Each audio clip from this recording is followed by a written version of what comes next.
Wanna be where the sugar daddies are. I wanna see them spending their money on, what's that word again? Me. No man with real money cares if she's a gold digger. They just don't. The only people I've ever care about, oh, she's a gold digger or whatever, is men that don't have any gold to dig. You want more from a man, you have to do less for him.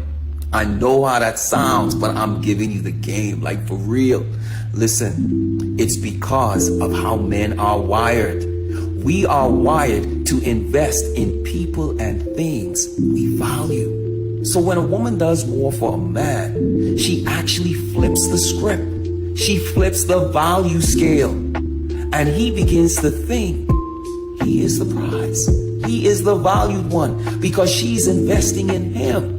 So she loses her value. I mean, tell me the truth. Come on now. When you have given more or done more for a man, has he not done less for you? In fact, has he not neglected you? Yeah. Listen, I'm not saying not to do anything for a man. What I'm saying is don't match what he does for you. Not until he puts a ring on your finger. Then you can renegotiate that contract. Controls our emotions, controls the man. So if you want to know how to control your man, watch this video. Remember that my advice is bad advice and bad advice only, so good girls scroll past. Men are not stronger than women, they just know how to play our emotions. That guy that ghosted you knew that you would cry and still take him back after ghosting you. The man that cheated knew that you would forgive and forget. Your boyfriend that has stopped doing things for you knows that you're too in love to leave him. Number one, men, they thrive on your reactions, so you need to stop giving them. One thing that a man is when he cannot read you, when he cannot understand exactly what you're thinking or how you're feeling. If he annoys you and you're screaming, crying, sending paragraphs, he already knows that he owns you. But if you're quiet, you act unbothered, or you even disappear, he will start panicking. If a guy that you've been talking to or you've been dating tells you that, oh, I'm not really looking for anything serious, what you would normally say is, so what have we been doing since now? So all this time I've been wasting my time with you, I've given you love, I've given you everything. What you should say instead is, okay, that's fair. I actually have options, so it's good we're in the clear. Period. Point blank, you goes that man, you leave that man. Next, when a man pull away, you too pull away. A lot of you are in one-sided relationship. A man pulls away and you're the one calling, texting, calling him every time. Why have you not been responding to me? I've been trying to get to you. Why have you been doing this to me? He becomes distant and you're the one trying to fix things. No, baby, it's not supposed to be like that. If he pulls away, you pull away harder. If he gets distant, you get busier. If he stops putting effort, you become unavailable. That is why I always tell you guys to always have more than one guy. So that as one is pulling away, you start giving your time to the other ones, to the other two. But when you have just one relationship, when that one is pulling away, to start pinning you because you're not lonely, you're not alone, your phone is dry. Number three, the less you say, the more power you have over him. The reason why men run mental gymnastics on you is because you tell them everything. You too talk. You tell him exactly how your ex hurt you. So now he's going to hurt you the same way. Now he's going to use the same playbook to be like, oh, that guy is so bad.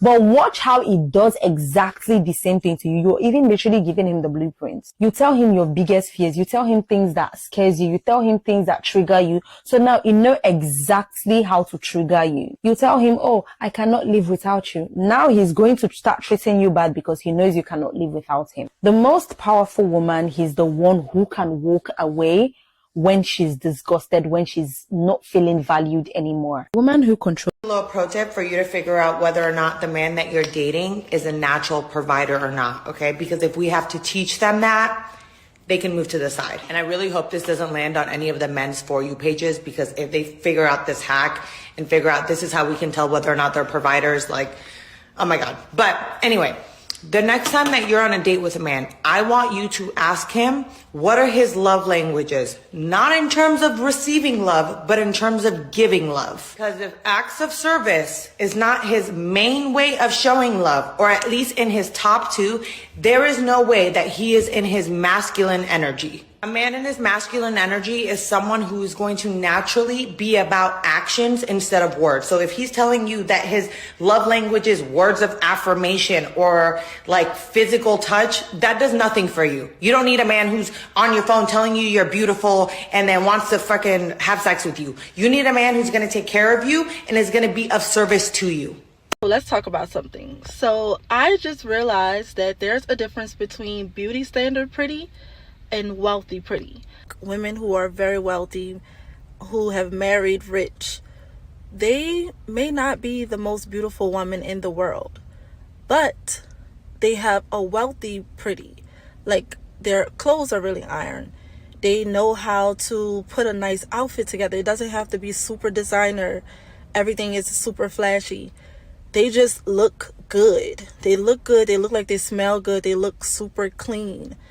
I feel like they articulate their words really well. Like, the mannerisms, their manners, all those things make them wealthy pretty.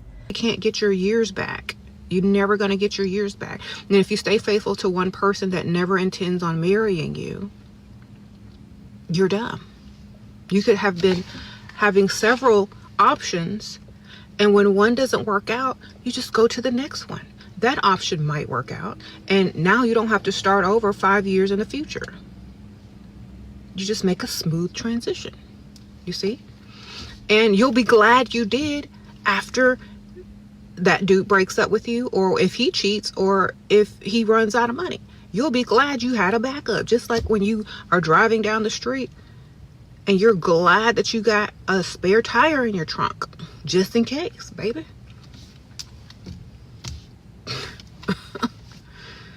All right, because some of y'all are wasting your time with some dudes and y'all are too dumb to realize it. And just for insurance, just for backup, have you a backup, just in case you are wrong, just in case it doesn't work out. Have you a little backup. That man ain't got no ring on your finger. Date several. They don't have to know about each other. Okay. I need new shoes.